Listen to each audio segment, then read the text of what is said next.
ನಮಸ್ತೆ ನನ್ನ ಪ್ರಿಯ ವೀಕ್ಷಕರೇ, ನಮ್ಮ ಲಕ್ಷ ಚಾನಲ್ಗೆ ಸ್ವಾಗತ. ವೀಕ್ಷಕರೇ, ಇವತ್ತು ನಾವು ನೋಡ್ತಿರೋ ಅಂಥದ್ದು ಮುನೇಶ್ವರ ಮಂತ್ರ, ಜಡ ಮುನೇಶ್ವರ ಮಂತ್ರ ಅಂತ ಅಂದ್ಬಿಟ್ಟು ಸಾಕಷ್ಟು ದಿನಗಳಲ್ಲಿ ಭಾಳ ಜನ ಇದನ್ನು ಕೇಳ್ತಾಯಿದ್ರು. ಅಂದರೆ ಅದಕ್ಕೂ ಸಮಯ ಬರಬೇಕಲ್ವ, ಆ ಸಮಯ ಬಂದಾಗ ಯಾರೂ ಹೇಳಲ್ಲ ಕೇಳಲ್ಲ, ತಾನಾಗಿ ಆ ಮಂತ್ರಗಳು ನಮಗೆ ಕಣ್ಣಿಗೆ ಬೀಳ್ತಾ ಇರುತ್ತವೆ ಮತ್ತು ಬರ್ತಾ ಇರುತ್ತೆ. ಆದರೆ ನೀವು ಕೇಳಿದಾಗ ಕೆಲವೊಂದು ಸಾರಿ ನಮಗೂ ಆ ಟೈಮಿಗೆ ಕೊಡಲಿಕ್ಕಾಗಲ್ಲ. ಹಾಗಾಗಿ ಅಂದರೆ ಅದು ಯಾವುದಕ್ಕೆ ಆಗಲಿ ಒಂದು ಸಮಯ ಸಂದರ್ಭ ಅಂತಿರುತ್ತೆ ನೋಡಿ. ಆ ಸಮಯ ಅಂತ ಬಂದಾಗ ಯಾರನ್ನೂ ಕೇಳಲ್ಲ ಮಾಡಲ್ಲ, ಅದಾಗದೇ ಈ ರೀತಿ ಬರುತ್ತೆ. ನಾವೇನು ಕೊಡಬೇಕು ಅಂತಿರಲ್ಲ ಅಥವಾ ಕೊಡಲೂಬಾರ್ದು ಅಂತನಿರಲ್ಲ. ಆ ಸಮಯಕ್ಕೆ ಏನೋ ಒಂದು ಕಣ್ಣಿಗೆ ಬೀಳುತ್ತೆ ಅದು ಈ ರೀತಿ ಇದು ಅಂತಂದಾಗ ಅದು ಕೊಡೋಣ ಅನ್ನೋದು ಬಂದ್ಬಿಡುತ್ತೆ. ಹಾಗಾಗಿ ಇದು ಈ ನಿನ್ನೆ ಸಂಜೆ ನನಗೆ ಇದನ್ನು ಕೊಡಬೇಕು ಅಂದ್ಕೊಂಡೆ, ಅದರ ಸಮಯದ ಒಂದು ಅಭಾವದಿಂದ ನಾನು ಕೊಡಲಿಕ್ಕಾಗಲ್ಲ ಆಗಲಿಲ್ಲ. ಆದರೆ ಇವತ್ತು ಭಾನುವಾರ ಇರೋದರಿಂದ ಇದನ್ನು ನಾನು ಕೊಡ್ತಾಯಿದ್ದೀನಿ. ಈ ಮುನೇಶ್ವರ ಅನ್ನೋದರಲ್ಲಿ 108 ಜನ ಮುನೇಶ್ವರಗಳಿದ್ದಾರೆ. ಸಾಕಷ್ಟು ಜನ ಮುನೇಶ್ವರಗಳಿದ್ದಾರೆ, ಸಾಕಷ್ಟು ಜನ ಕೇಳ್ತಾ ಇರ್ತೀರ. ಹಾಗಾಗಿ ಇವತ್ತು ಇದನ್ನ ನಾನು ಕೊಡ್ತಾಯಿದ್ದೀನಿ. ಮುನೇಶ್ವರ ನಾನು ಮೊದಲೇ ಹೇಳ್ದಂಗೆ 108 ಜನ ಇರ್ತಾರೆ. ಬನ್ನಿ ಇವಾಗ ನಾವು ಯಾವ ರೀತಿ ಹೆಂಗೆ ಮಾಡ್ಕೋಬೇಕು, ಯಾವ ರೀತಿ ಮಾಡ್ಕೋಬೇಕು ಅನ್ನೋದು ನಾವು ತಿಳ್ಕೊಳ್ಳೋಣ. ಮೊದಲನೇದಾಗಿ ಇಲ್ಲಿ ಚಕ್ರ ನಾನು ತೋರಿಸಿದ್ದೀನಿ ನೋಡಿ. ಈ ಚಕ್ರನ ಬರ್ಕೋಬೇಕು. 3 ಮೂಲೆಗಳು ಅಂತೀವಿ ಅಥವಾ ಟ್ರಯಾಂಗಲ್ ಡಿಸೈನು ಅಂತ ಹೇಳ್ತೀವಿ. ಈ ರೀತಿ ಬರ್ಕೋಬೇಕು. ಅದರ ಮೇಲ್ಗಡೆ ನೀವು ಈ ರೀತಿ ಒಂದು, ಏಕೆ ನಾನು ಇಲ್ಲಿ ಕವರ್ ಮಾಡೋಕ್ಕಾಗಲಿಲ್ಲ ಅಂದ್ಬಿಟ್ಟು ನಾನು ಇದು ಮಾಡಿದೆ, ಇದು ಒಂದು ತ್ರಿಶೂಲ ರೀತಿ ಹಾಕ್ಕೋಬೇಕು ನೋಡಿ. ನಿಮಗೆ ತ್ರಿಶೂಲ ರೀತಿ ಹಾಕ್ಕೋಬೇಕು. ಆ ತ್ರಿಶೂಲದ ಮೇಲೆ ಜಡೆ ಮುನೇಶ್ವರಾಯ ಅಂತ ಬರ್ಕೋಬೇಕು. 3 ಮೂಲೆಯಲ್ಲೂ ಬರ್ಕೋಬೇಕು. ನೀವು ಪ್ರತಿಯೊಂದು ನಾನು ಇದು ಮಾಡಲಿಕ್ಕಾಗಲ್ಲ. ಈಗಾಗಲೇ ನೀವು ಹೋಗಿದ್ದೀರಾ, ಹೊಸ ತೋರಿಸೋಷ್ಟೇನು ಹೊಸಬ್ರಲ್ಲ. ಹಾಗಾಗಿ ನಿಮಗೆ ಸ್ವಲ್ಪ ತೋರಿಸಿದ ತಕ್ಷಣ ಅರ್ಥ ಆಗುತ್ತೆ ಅನ್ನೋ ಉದ್ದೇಶಕ್ಕೆ ನಾನು ಇದನ್ನು ಹೇಳ್ತಾ ಇದ್ದೀನಿ. ಈ 3 ಮೂಲೆಗಳಲ್ಲಿ ಕೂಡ ನೀವು ಒಂದು ತ್ರಿಶೂಲ ಹಾಕ್ಕೋಬೇಕು. ಹಾಕ್ಕೊಂಡು 3 ಮೂಲೆಗಳಲ್ಲಿ ಏನು ತ್ರಿಶೂಲ ಅದ್ರ ಮೇಲೆ ನೀವು ಜಡೆ ಮುನೇಶ್ವರಾಯ ಅಂತ ಬರ್ಕೋಬೇಕು. ಬರ್ಕೊಂಡಾಯಿತು. ಇದಕ್ಕೀಗ ಬೇಕಾಗಿರೋವಂಥ ವಸ್ತು ಏನಪ್ಪ ಅಂದರೆ, ಒಂದೊಂದು ಕಡೆ ಒಂದೊಂದು ರೀತಿಲಿ ಮಾಡ್ತಾರೆ. ಇದು ನಮ್ಮ ಒಂದು ಇದ್ರ ಕಡೆ ಎಲ್ಲ ಏನು ಮಾಡ್ತೀವಿ, ತ್ರಿಶೂಲ್ಗಳು ಇಟ್ಕೊಂಡು ಆ ತ್ರಿಶೂಲಕ್ಕೆ ಪ್ರತಿಷ್ಠಾಪನೆ ಮಾಡ್ತೀವಿ. ಇನ್ನು ಕೆಲವು ಕಡೆ ಏನು ಮಾಡ್ತಾರೆ, ಬಿದಿರು ಅಂತ ಹೇಳ್ತೀವಿ. ಗಳ ಅಥವಾ ಬಿದಿರು, ಬ್ಯಾಂಬಿನೋ ಅಂತ ಸಾಕಷ್ಟು ಹೆಸರಿದೆ. ಅಂದರೆ ನಾವು ಜಾಸ್ತಿ ಅದನ್ನು ಬಿದಿರು ಅಂತ ಹೇಳ್ತೀವಿ. ಆ ಬಿದಿರನ್ನ ಇಟ್ಟು ಕೆಲವ್ರು ಮಾಡ್ತಾರೆ. ಬಿದಿರು ಮತ್ತು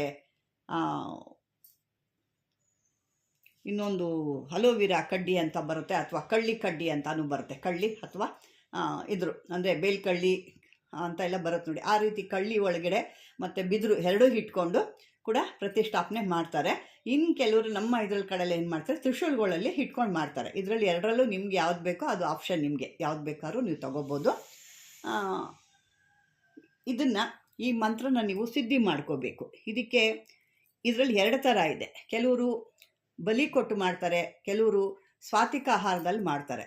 ಅದು ಅವ್ರವ್ರಿಗೆ ಸೇರಿದ್ದು. ಅಂದರೆ ಮಂತ್ರ ಒಂದೇ. ನೀವು ಬಲಿಹಾರ ಕೊಟ್ಟು ಮಾಡೋ ಮುನೇಶ್ವರ ಆಗ್ಬೋದು, ಅಥವಾ ಸ್ವಾತ್ವಿಕವಾಗಿ ಇರೋ ಅಂಥ ಮುನೇಶ್ವರ ಆಗ್ಬೋದು. ಸ್ವಾತ್ವಿಕ ಅಂದರೆ ಸಾಮಾನ್ಯಗೆಲ್ಲರೂ ಗೊತ್ತೇ ಇರುತ್ತೆ, ಹಾಗಾಗಿ ಅದು ಇರ್ಬೋದು.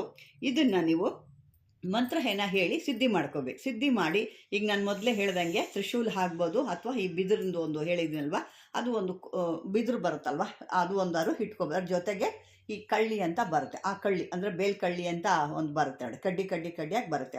ಅದನ್ನು ಎರಡನ್ನು ಇಟ್ಕೊಂಡು ಇದಕ್ಕೆ ಪ್ರತಿಷ್ಠಾಪನೆ ಮಾಡಬೇಕು. ಅಂದರೆ ಪ್ರಾಣ ಪ್ರತಿಷ್ಠಾಪನೆ. ಅವಕ್ಕೆ ಈ ಮಂತ್ರ ಹೇಳ್ಕೊಂಡು ಸಿದ್ಧಿ ಮಾಡಿಕೊಂಡು ಅದನ್ನು ಪ್ರಾಣ ಪ್ರತಿಷ್ಠಾಪನೆ ಮಾಡಿ ಅಲ್ಲಿ ನೀವೇನು ದೇವಸ್ಥಾನ ಇರುತ್ತೋ ಅಲ್ಲ ಎದುರುಗಡೆ ಇದನ್ನು ಹೂಳಬೇಕು. ಇಲ್ಲ ಅದು ನಮಗೆ ಅದಷ್ಟು ಗೊತ್ತಿಲ್ಲ ಅಂದರೆ ಬೇಡ, ನಿಮ್ಮ ಒಂದು ಇದರಲ್ಲೇ ನೀವು ತ್ರಿಶೂಲ್ಗಳು ಹಿಟ್ಟು ಕೂಡ ಮಾಡ್ಬೋದು. ಅದು ಎಷ್ಟು ತ್ರಿಶೂಲ ಇಡ್ತೀರೋ, ಎಷ್ಟು ಇಡ್ತೀರೋ ಅದು ನಿಮಗೆ ಸೇರಿದ್ದು. ಕೆಲವರು ಒಂದು ಇಡ್ತಾರೆ, ಕೆಲವರು ಇನ್ನೂ ಸಾಕಷ್ಟು ಇಡ್ತಾರೆ. ಹಂಗಾಗಿ ಅದು ನಿಮಗೆ ಸೇರಿದ್ದು, ಎಷ್ಟಾದ್ರೂ ಇಡ್ಬೋದು. ಇದಕ್ಕೆ ಇಲ್ಲಿ ನಾನು ಹೇಳ್ತಾ ಇರೋವಂಥದ್ದು ಇಷ್ಟು ಬರುತ್ತೆ. ಮತ್ತು ಇಲ್ಲಿ ಚಕ್ರ ಹೆಂಗೆ ಬರ್ದಿದ್ದೀರ ಅದು ಕೂಡ ಅಷ್ಟೇ. ಇದನ್ನು ಸಿದ್ಧಿ ಮಾಡ್ಕೊಂಡಾದ್ಮೇಲೆ ಚಕ್ರ ಬರ್ಕೋಬೇಕು. ಚಕ್ರ ಅಂತಂದರೆ ನೀವು ಮಾಮೂಲಿ ತಗಡಲ್ಲಿ ಬರುತ್ತಲ್ವ, ತಾಮ್ರ ತಗಡು ಬರುತ್ತೆ, ರೇಖೆ ಬರೆಯುವಂಥದ್ದು ಅಂಥದ್ದನ್ನೇ ತೊಗೊಂಡು ಈ ರೀತಿ ಎಲ್ಲ ಬರ್ಕೊಂಡು ಅದನ್ನು ಶುದ್ಧಿ ಮಾಡ್ಕೋಬೇಕು. ಅದೇನು ಗೊತ್ತಿರುತ್ತೆ ನಿಮಗೆ. ಹಾಗಾಗಿ ಈಗಾಗಲೇ ಸಾಕಷ್ಟು 3 ವರ್ಷದಿಂದ ಹಳಬರಾಗಿರೋದ್ರಿಂದ ಮತ್ತೆ ಪದೇ ನಾನು ಹೇಳಿದ ವಿಷಯನೇ ಹೇಳೋಕ್ಕಾಗಲ್ಲ. ಹಾಗಾಗಿ ನಿಮಗೆ ಗೊತ್ತಿರೋದು, ಹೊಸ್ದಾಗಿರೋರಿಗಿಂತ ಸ್ವಲ್ಪ ಅದನ್ನು ಹೇಳ್ತಾ ಇದ್ದೀನಿ. ಅದನ್ನು ಶುದ್ಧಿ ಮಾಡಿ ನಂತರ ಇದನ್ನು ಬರ್ಕೊಂಡು ತ್ರಿಶೂಲ್ಗಳು, ಇಲ್ಲಿ ನಾನು ತ್ರಿಶೂಲ ಹಾಕಿಲ್ಲ. ಮತ್ತು ಅದಕ್ಕೆ ಒಂದು ಕಮೆಂಟ್ ಹಾಕ್ಬೇಡಿ, ನಾನು ಹೇಳ್ತಾ ಇದ್ದೀನಿ, ಅರ್ಥ ಮಾಡ್ಕೊಳ್ಳಿ. ನಾನು ತ್ರಿಶೂಲ ಇಲ್ಲಿ ನಿಮಗೆ ತೋರಿಸಿಲ್ಲ ಜಡೆ ಮುನೇಶ್ವರ, ಯಾಕೆಂದರೆ ನಾನು ಅಷ್ಟು ಕವರ್ ಮಾಡಲಿಕ್ಕಾಗಲ್ಲ. ಇನ್ನೂ ಚಿಕ್ಕದಾಗಿ ತೋರಿಸಿದ್ರೆ ಪೂರ್ತಿ ಅದು ಗೊತ್ತಾಗಲ್ಲ ಅನ್ನೋ ಉದ್ದೇಶಕ್ಕೆ ಎಷ್ಟು ನನ್ನ ಮೊಬೈಲಲ್ಲಿ ಒಂದು ಕವರ್ ಆಗುತ್ತೋ ಅಷ್ಟಕ್ಕೆ ನಾನು ಮಾತ್ರ ಬರೆದಿದ್ದೀನಿ. ಇಲ್ಲಿ ನಾನು ತ್ರಿಶೂಲ ಹಾಕಿಲ್ಲ, ನೀವು ತ್ರಿಶೂಲ ಹಾಕ್ಕೊಂಡು ಅದ್ರ ಮೇಲೆ ಜಡೆ ಮುನೇಶ್ವರಾಯ ಅಂತ ಹಾಕ್ಕೊಳ್ಳಿ. 3 ಮೂಲೆಯಲ್ಲಿ ಕೂಡ ಹಾಕೋಬೇಕು. ಹಾಕ್ಕೊಂಡು ಅದನ್ನು ಶುದ್ಧಿ ಮಾಡಿ ಅದಕ್ಕೆ ಪ್ರಾಣ ಪ್ರತಿಷ್ಠಾಪನೆ ಮಂತ್ರ ನಾನು ಕೊಟ್ಟಿದ್ದೆ. ಆ ಪ್ರಾಣ ಪ್ರತಿಷ್ಠಾಪನೆ ಮಂತ್ರ ಮಾಡಿ ಆ ಒಂದು ತ್ರಿಶೂಲ್ಗಳು ಏನಿರುತ್ತಲ್ವ ಆ ತ್ರಿಶೂಲ್ಗಳಿಗೆ ಹತ್ರನೇ ಇದನ್ನು ಇಟ್ಟು ಇದನ್ನು ಭೂಮಿಲಿ ಇಕ್ಕಿ ಆ ತ್ರಿಶೂಲ ಕೂಡ ಅಲ್ಲಿ ಪ್ರಾಣ ಪ್ರತಿಷ್ಠಾಪನೆ ಮಾಡಬೇಕು. ಪ್ರಾಣ ಪ್ರತಿಷ್ಠಾಪನೆ ಮಾಡಿದ ನಂತರ ಅದು ನಿಮಗೆ ಸರಿದು ಬಲಿ ಕೊಡ್ತಿರೋ ಸ್ವಾತಿಕದೋ ನಿಮ್ಮ ಏನು ಬಂದಿರುತ್ತೋ ಆ ರೀತಿ ಹೋಗಿ ಮಾಡ್ಕೊಂಡು ಹೋಗ್ಬೋದು. ಈ ಒಂದು ಮಂತ್ರ ಮಾತ್ರ ಸರಿಯಾದ ಸ್ಥಿತಿಲಿ ಹೇಳ್ಕೋಬೇಕು. ಇದು 108 ಹೇಳ್ತಿರೋ 1008 ಹೇಳ್ತಿರೋ ಅದು ಹೇಳ್ದಷ್ಟು ಅದಕ್ಕೆ ಪ್ರಾಣ ಪ್ರತಿಷ್ಠಾಪನೆ ಬರ್ತಾ ಇರುತ್ತೆ. ಅದು ನಿಮಗೆ ಇಷ್ಟೇ ಅಂತಲ್ಲ, ಅದು ಜಾಸ್ತಿ ಹೇಳ್ಕೊಳ್ತೀವಿ ಅಂದರೆ ಜಾಸ್ತಿ ಹೇಳಿ, ಕಮ್ಮಿ ಹೇಳ್ತೀವಿ ಅಂದರೆ ಕಮ್ಮಿ ಹೇಳಿ, 108 ಅಂತೂ ಮಿನಿಮಮ್ ಹೇಳಲೇಬೇಕಾಗುತ್ತೆ. ಅದ್ರ ಮೇಲೆ ನೀವು ಹೇಳ್ದಷ್ಟು ಅದರಲ್ಲಿ ಪವರ್ ಬರ್ತಾ ಇರುತ್ತೆ. ಆ ರೀತಿ ಹೇಳಿ ಇದನ್ನು ಪ್ರಾಣ ಪ್ರತಿಷ್ಠಾಪನೆ ಮಾಡ್ಬೋದು. ಮತ್ತು ಈ ಒಂದು ಮುನೇಶ್ವರನಿಗೆ ಮಂತ್ರ ಕೂಡ ಇದೆ. ನೀವು ಅಭಿಷೇಕ ಮಾಡಬೇಕಾದ್ರೆ ಇದನ್ನು ಕೂಡ ಹೇಳ್ಕೊಂಡು ನೀವು ಮಾಡ್ಕೋಬೋದು. ಯಾಕೆ ಅಂದರೆ ಇಲ್ಲಿ ಜಾಸ್ತಿ ಬರೋದು ಮುನೇಶ್ವರನ ಒಂದು ತ್ರಿಶೂಲ. ಆ ತ್ರಿಶೂಲದಲ್ಲೇ ಜಾಸ್ತಿ ಒಂದು ಶಕ್ತಿ ಇರೋದು. ಯಾಕೆಂದರೆ ಅಲ್ಲಿ ಪ್ರತಿಯೊಂದು ನೀವು ಏನೇ ಮಾಡಬೇಕಾದ್ರೆ ಒಂದು ತ್ರಿಶೂಲಕ್ಕೆ ಅಂತ ಪೂಜೆ ಅಲ್ಲಿಂದ ಆ ದೇವರಿಗೆ ಒಂದು ಕಲೆಕ್ಷನ್ ಹೋಗಿರುತ್ತೆ. ಆ ರೀತಿ ಮಾಡ್ಕೋಬೇಕಾ. ಇದಕ್ಕಿನ್ನೂ ಸಾಕಷ್ಟು ಎಲ್ಲ ಇದೆ. ಅದು ಭೂಮಿ ಮೇಲೆ ಇಕ್ಕಬೇಕು, ಭೂಮಿ ಒಳಗೆ ಇಕ್ಬೇಕಾದ್ರೆ ಅದಕ್ಕೊಂದು ಕೆಲವೊಂದು ಪಂಚಲೋಹದಿಂದ ತಯಾರು ಮಾಡಿದಂಥ ಒಂದು ಕಂಬಿ ಬರುತ್ತೆ. ಆ ಕಂಬಿನೂ ಅಂದರೆ ಹೊಸ್ದಾಗಿ ಮಾಡೋ ಅಂಥವ್ರಿಗೆ ಆಗಲೇ ಆಲ್ರೆಡಿ ಮಾಡಿದ್ದೀರ ಅಂದರೆ ಅದನ್ನೇನು ಮಾಡೋಕ್ಕಾಗಲ್ಲ. ಅದಕ್ಕೆ ಅದರಿಂದ ಮತ್ತು ಮುನೇಶ್ವರನ ಅಂದರೆ ಭೂಮಿ ಒಳಗಡೆನೂ ಕೊಡಬೇಕಿದು. ಕೊಟ್ಟು ಒಂದು ಕಂಬಿನ ಮುನೇಶ್ವರನಿಗೂ ಕಲೆಕ್ಷನ್ ಕೊಟ್ಟು ಆ ಕಂಬಿಯಿಂದ ಅಂದರೆ ಈ ಒಂದು ತ್ರಿಶೂಲದಿಂದ ಆ ದೇವರಿಂದ ಈ ತ್ರಿಶೂಲಕ್ಕೆ ಈ ರೀತಿ ಒಂದು ಅಲ್ಲಿ ಸಂಚಾರ ಅಂದರೆ ಪ್ರಾಣ ಪ್ರತಿಷ್ಠಾಪನೆ ಆ ಒಂದು ಶಕ್ತಿ ಇರುತ್ತೆ ಅದರೊಳಗಡೆ ಅನ್ನೋ ಉದ್ದೇಶಕ್ಕೆ ಆ ರೀತಿ ಮಾಡ್ತಾರೆ. ಅದು ಈಗಾಗಲೇ ಮಾಡಿರೋರ್ಗೆ ಮಾಡಲಿಕ್ಕಾಗಲ್ಲ. ಹೊಸ್ದಾಗಿ ಏನೋ ಮಾಡ್ತೀವಿ ಅಂದರೆ ಅದನ್ನು ಈ ರೀತಿ ನೀವು ತಯಾರು ಮಾಡ್ಕೋಬೋದು. ಆವಾಗ ಅಲ್ಲಿ ಫುಲ್ಲು ಪವರ್ಫುಲ್ ಆಗಿರುತ್ತೆ. ನೀವು ಇದನ್ನೆಲ್ಲ ಮಾಡಿಕೊಂಡು, ಯಾಕೆಂದರೆ ಭಾಳ ದಿವಸದಿಂದ ಕೇಳ್ತಿದ್ರು. ಇನ್ನು ನಾನು ಸಾಕಷ್ಟು ಮುನೇಶ್ವರನ್ ಕೊಡ್ತೀನಿ, ಸಾಕಷ್ಟು ಜನ ಕೇಳ್ತಾ ಇದ್ರಿ ಮುನೇಶ್ವರನ್ ಕೊಡಿ ಅಂತ. ಅದು ಈಗ ಹೇಳಿದ್ದಂಗೆ ನಾನು 108 ಮುನೇಶ್ವರಗಳಿದ್ದಾರೆ. ಅದರಲ್ಲಿ ಯಾವ್ಯಾವ ಮುನೇಶ್ವರ, ಇದು ಜಡೆ ಮುನೇಶ್ವರಂದು. ಈ ಜಡೆ ಮುನೇಶ್ವರಂದು ನೀವು ಮಾಡ್ಕೊಳ್ಳಿ. ಈ ರೀತಿ ಯಾರಿಗಾರು ಜಡೆ ಮುನೇಶ್ವರ ಇದೆ ಅಂತಂದರೆ ಆ ರೀತಿಯಾಗಿ ನೀವು ಮಾಡ್ಕೋಬೋದು. ಹೆಚ್ಚು ಕಮ್ಮಿ ಬೇರೆ ಮುನೇಶ್ವರಗಳಿಗೂ ಸ್ವಲ್ಪ ಹೆಚ್ಚು ಕಮ್ಮಿ ಇದೇ ರೀತಿ ಬರುತ್ತೆ. ಸ್ವಲ್ಪ ಬದಲಾವಣೆ ಇರುತ್ತೆ ಅಷ್ಟೇ. ಅದನ್ನು ಮಾಡಿಕೊಂಡು ನಿಮ್ಗಲ್ಲಿ ಯಾರಿಗಾರು ಈ ಒಂದು ಮುನೇಶ್ವರ ಇದ್ದಾನೆ, ದೇವಸ್ಥಾನ ಇದೆ, ಅಲ್ಲಿ ಯಾಕೋ ನಮ್ಗೆ ತೊಂದರೆಗಳು ಆಗ್ತಾ ಇದ್ದಾವೆ ಮತ್ತು ಅಲ್ಲಿ ಒಂದು ಶಕ್ತಿ ಸಂಚಾರ ಆಗಬೇಕು ಅಂದರೆ ಆ ಶಕ್ತಿನ ಈ ರೀತಿ ಮಾಡ್ಕೊಳ್ಳಿ. ಈ ರೀತಿ ಮಾಡಿಕೊಂಡು ಅಲ್ಲಿ ಒಂದು ಅಭಿವೃದ್ಧಿ ಮಾಡ್ಕೊಳ್ಳಿ. ಯಾಕೆಂದರೆ ಎಲ್ಲೋ ಎತ್ಕೊಂಡೋಗಿ ಲಕ್ಷಾಂತರ ರೂಪಾಯಿ ಸುರಿತಾ ಇರ್ತೀರ ಅಂದರೆ ಇದನ್ನೆಲ್ಲ ಸಿದ್ಧಿ ಮಾಡ್ಕೋಬೇಕು. ಸುಮ್ಮನೆ ನೀವು ಎತ್ಕೊಂಡೋಗಿ ಒಂದು ಅಲ್ಲಿ ಒಂದು ತ್ರಿಶೂಲ ಇಟ್ಬಿಟ್ಟು ಅದಕ್ಕೊಂದು ತಗಡು ಬರೆದ್ಬಿಟ್ಟು ಇಟ್ಬಿಟ್ಟು ಅಲ್ಲ, ಅದಕ್ಕೆಲ್ಲ ಸಿದ್ಧಿ ಆಗಿರಬೇಕು. ಇದನ್ನೆಲ್ಲ ಮಾಡೋರು ಸಾಧಕರು ಮಾಡಿಕೊಂಡು ಸಾಧನೆ ಮಾಡ್ಕೊಂಡಿರೋ ಅಂಥವ್ರಿಗಾದರೆ ಮಾಡ್ಕೋಬೋದು. ಏನೂ ಇಲ್ಲದೆ ಸುಮ್ಮನೆ ಒಂದು ದೇವಸ್ಥಾನ ಹಾಕಿದ್ದೀವಿ, ನಮಗೆ ಯಂತ್ರ ಬರಲ್ಲ, ತಂತ್ರ ಬರಲ್ಲ, ನಾವು ಯಾವುದು ಸಿದ್ಧಿ ಇಲ್ಲ, ದೀಕ್ಷೆ ಇಲ್ಲ ಅಂತಂದರೆ ಅದು ಕೆಲಸ ಆಗಲ್ಲ. ಏಕೆಂದರೆ ಸಿದ್ಧಿ ಅಂದರೆ ಏನು ಅಂದರೆ ನಿಮಗೆ ಮಂತ್ರ ಹೇಳಿ ನೀವೇ ಒಂದು ಸಿದ್ಧಿ ಆಗೋಗ್ಬಿಟ್ಟಿರ್ತೀರ. ನೀವೇನೇ ಮಾತಾಡಿದ್ರು ಅಲ್ಲಿ ಯಾವುದೋ ಒಂದು ಹೇಳಿದ್ರು ಅಲ್ಲಿ ಸತ್ಯ ಆಗೋಗ್ಬಿಡುತ್ತೆ. ಆ ರೀತಿ ಇರೋವಂಥವ್ರಿಗೆ ಮಾತ್ರ ಸಿದ್ಧಿ ಆಗಿದೆ ಅನ್ನೋ ಅರ್ಥ. ಸುಮ್ಮನೆ ಮಂತ್ರ ಹೇಳ್ಕೊಂಡೆ 10,000 ಹೇಳಿದೆ 20,000 ಹೇಳಿದೆ ಅಂತಂದರೆ ಅದು ಸಿದ್ಧಿ ಆಗಲ್ಲ. ಸಿದ್ಧಿ ನಿಮಗಾಗಿದ್ದರೆ ನೀವು ಪ್ರತಿಯೊಂದು ಏನೇ ಮಾಡಿಕೊಟ್ರು ಸಿದ್ಧಿ ಆಗುತ್ತೆ. ಅಲ್ಲಿ ನೀವು ಇಂಥದ್ದೆಲ್ಲ ಮಾಡಿದಾಗ ಅದು ಸಕ್ಸಸ್ ಅಂತ ಆಗುತ್ತೆ. ಇದಿಷ್ಟೇ. ಇದು ನಮಗೆ ಸಿದ್ಧಿ ಆಗಿದ್ದರೆ ಹೆಂಗೆ ಗೊತ್ತಾಗುತ್ತೆ, ಹೆಂಗೆ ಅರ್ಥ ಆಗುತ್ತೆ ಅಂತ ಹೇಳ್ತೀರಾ. ಇದಿಷ್ಟೇ. ನೀವೇನೇ ಮಾತಾಡಿದ್ರು ಅಲ್ಲಿ ಕೆಲಸಗಳು ಸಿದ್ಧಿ ಆದಾಗ ನಿಮ್ಗೆ ಅದು ಸಿದ್ಧಿ ಆಗಿದೆ.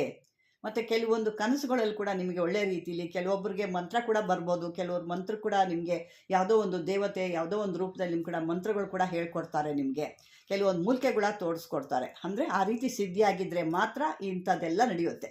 ಸಿದ್ಧಿ ಆಗಲಿಲ್ಲ ಅಂದರೆ ಇದೆಲ್ಲ ಯಾವುದು ಕಾಣೋದಿಲ್ಲ. ಅಂದರೆ ನೀವು ಸಿದ್ಧಿ ಮಾಡ್ಕೊಂಡು ನನಗೇನು ಕಾಣ್ತಾ ಇಲ್ಲ ಅಂತಲ್ಲ, ಕೆಲವೊಬ್ಬರಲ್ಲಿ ಆ ಶಕ್ತಿ ಇದ್ದಾಗ ಮೂಲಿಕೆಗಳು ಕಾಣ್ತವೆ ಮತ್ತು ಇಂಥದ್ದೊಂದು ಮಂತ್ರ ಕೂಡ ಅವರೇ ನಿಮ್ಗೆ ಯಾವುದೋ ಒಂದು ರೀತಿ ನಿಮಗೆ ತೋರಿಸ್ಕೊಡ್ತಾರೆ. ಇದು ಒಂದು ಸಿದ್ಧಿ ಇದು ಅಂತ ನಾನು ಹೇಳ್ತಾ ಇದ್ದೀನಿ. ಈಗ ನೀವು ಜಡೆ ಮುನೇಶ್ವರನ ಒಂದು ಮಂತ್ರನ ಸಿದ್ಧಿ ಮಾಡ್ಕೊಳ್ಳಿ. ಸಿದ್ಧಿ ಮಾಡಿಕೊಂಡು ಈ ರೀತಿ ನಾನು ಹೇಳ್ದಂಗೆ ಈ ರೀತಿ ಮಾಡಿಕೊಂಡು ಅಲ್ಲಿ ಪ್ರಾಣ ಪ್ರತಿಷ್ಠಾಪನೆ ಮಾಡ್ಕೊಳ್ಳಿ. ಈಗ ನೀವು ಹೇಳಿದಂಥ ಒಂದು ಮುನೇಶ್ವರನ ಮಂತ್ರ ನಾನು ಕೊಟ್ಟಿದ್ದೀನಿ. ಇನ್ನೂ ಸಾಕಷ್ಟು 108ರಲ್ಲಿ ಒಂದು ಕೊಟ್ಟಿದ್ದೀನಿ ಅಷ್ಟೇ. ಅಂದರೆ ನನ್ನ ಕೈಲಿ ಎಷ್ಟುವರೆಗೂ ಸಾಧ್ಯ ಆಗುತ್ತೋ ಅಲ್ಲಿವರೆಗೂ. ಮತ್ತು ನೀವು ಏನು ನಮ್ಮ ಬೆನ್ನು ತಟ್ಟಿ ನಮ್ಮನ್ನು ಪ್ರೋತ್ಸಾಹಿಸ್ತಿರೋ ಆ ಮುಖಾಂತರ ಈ ಮುನೇಶ್ವರ ಮಂತ್ರಗಳಾಗ್ಬೋದು ಮತ್ತೊಂದು ಆಗ್ಬೋದು ಬರ್ತವೆ ಹೊರತು ನೀವು ನಮಗೆ ಪ್ರೋತ್ಸಾಹ ಕೊಡದೆ ಯಾವುದೇ ರೀತಿ ಒಂದು ಇಲ್ಲ ಅಂದರೆ ನಮಗೂ ಅದ್ರ ಒಂದು ಉತ್ಸಾಹ ಇರೋದಿಲ್ಲ. ಅಯ್ಯೋ ಏನು ಮಾಡೋದು ಇಷ್ಟೇ ಅನ್ನೋ ರೀತಿ ಆಗೋಗ್ಬಿಡುತ್ತೆ. ಹಾಗಾಗಿ ಇದು ನಿಮ್ಮ ಕೈಯಲ್ಲಿದೆ. ಇದು ಸಾಕಷ್ಟು ಮುಂದುವರಿಬೇಕಾ, ಕಮ್ಮಿ ಇರಬೇಕಾ, ಅಥವಾ ಇದನ್ನು ಬಿಟ್ಟು ಮುಂದಕ್ಕೆ ಹೋಗಬೇಕಾ ಅನ್ನೋದು ನಿಮ್ಮ ಕೈಯಲ್ಲಿದೆ. ನಮ್ಮನ್ನು ಪ್ರೋತ್ಸಾಹಿಸ್ತಿರೋ ಏನು ಮಾಡ್ತೀರೋ ಅದು ನಿಮಗೆ ಸೇರಿದ್ದು. ಆದಷ್ಟು ಇದನ್ನು ನೋಡಿಕೊಂಡು ಸಬ್ಸ್ಕ್ರೈಬರ್ ಮಾಡ್ಕೊಳ್ಳಿ, ಬೇರೆಯವ್ರಿಗೂ ಶೇರ್ ಮಾಡಿ. ನಿಮ್ಮ ಬೇರೆ ಬೇರೆ ಪಾಪ ದೇವಸ್ಥಾನಗಳಲ್ಲಿ ಇರೋವಂಥವ್ರಿಗೆ ಗೊತ್ತಿರೋ ಎಲ್ಲರಿಗೂ ಇದು ಸಿಕ್ಕಲ್ಲ. ಕೆಲವೊಬ್ಬರಿಗೆ ಗೊತ್ತಿಲ್ಲದಿರೋ ಅಂಥವ್ರಿಗೆ, ನಿಮ್ಮಲ್ಲೇ ಬಳಗದಲ್ಲಿರೋವಂಥವ್ರಿಗೆ ಇದನ್ನು ಶೇರ್ ಮಾಡಿ. ಯಾಕೆಂದರೆ ಸ್ವಾರ್ಥ ಆಗೋಕ್ಕೆ ಹೋಗಬೇಡಿ. ನಾನು ಸ್ವಾರ್ಥ ಆಗಿದ್ರೆ ಈಗ ನಿಮಗಿದೆಲ್ಲ ನಾನು ಕೊಡ್ತಾನೇ ಇರಲಿಲ್ಲ. ಹಾಗಾಗಿ ನೀವು ಎಷ್ಟು ಜನಕ್ಕೆ ಅದನ್ನು ಹಂಚಿತ್ರೋ ಅಷ್ಟು ಬೇಗ ನಿಮ್ಮ ಸಿದ್ಧಿ ಕೂಡ ಆಗುತ್ತೆ. ಇದು ಮಂತ್ರ ಹೇಳ್ಕೊಂಡ್ರೆ ಸಿದ್ಧಿ ಆಗಲ್ಲ, ಒಳ್ಳೆ ಕಾರ್ಯ ಮಾಡಿದ್ರು ಕೂಡ ಸಿದ್ಧಿ ಆಗುತ್ತೆ. ಇದು ನೋಡಿ, ಹೇಳಿ ಕೇಳಿ ದೇವಸ್ಥಾನ ಒಂದು ದೇವರದು ಮುನೇಶ್ವರನ ಇದು. ನೀವು ಎಷ್ಟು ಜನಕ್ಕೆ ಇದನ್ನು ಶೇರ್ ಮಾಡ್ತೀರೋ ಅಷ್ಟು ನಿಮಗೆ ಅದರ ಸಿದ್ಧಿ ಕೂಡ ಆಗೋಗ್ಬಿಡುತ್ತೆ. ಅಂದರೆ ಒಳ್ಳೆ ಕಾರ್ಯ ಮಾಡ್ತಿರ್ತೀರಲ್ವ, ಹಾಗಾಗಿ ಅದ್ರ ಸಿದ್ಧಿ ಕೂಡ ಅದು ಕೂಡ ಒಂದು ಫಲ ನಿಮಗೆ ಸಿಗುತ್ತೆ. ಯಾವುದೂ ಅಷ್ಟೇ, ನಮ್ಮ ಕೈಲಿ ಹಾಕ್ದಿದ್ನ ನಮ್ಮ ಮನೇಲಿ ಊಟ ಇಲ್ಲ ಅಂದರೂ ಬೇರೆಯವ್ರ ಮೇಲೆ ಊಟ ಇದೆ ಹೋಗಿ ಅಂತ ಕಳಿಸೋದ್ರಲ್ಲಿ ಪುಣ್ಯ ಇದೆ. ನಮಗೆ ಆ ಶಕ್ತಿ ಇಲ್ಲ, ಬೇರೆಯವ್ರಿಗೆ ಆ ಶಕ್ತಿ ಇದೆ ಅಂದರೆ ಅಲ್ಲಿಗಾರು ಹೋಗಿ ಅಂತ ನಾವು ಕಳಿಸ್ಬೇಕು. ಇದೂ ಅಷ್ಟೇ, ಪ್ರತಿಯೊಂದೂ ಅಷ್ಟೇ. ಆದಷ್ಟು ಶೇರ್ ಮಾಡಿ, ಸಬ್ಸ್ಕ್ರೈಬರ್ ಮಾಡ್ಕೊಳ್ಳಿ ಅಂತ ಹೇಳ್ತಾ, ಇದುವರೆಗೂ ನನ್ನ ಒಂದು ವಿಡಿಯೋ ನೋಡಿದ್ದಕ್ಕೆ ಧನ್ಯವಾದಗಳು ನನ್ನ ಬಾಂಧವರೇ.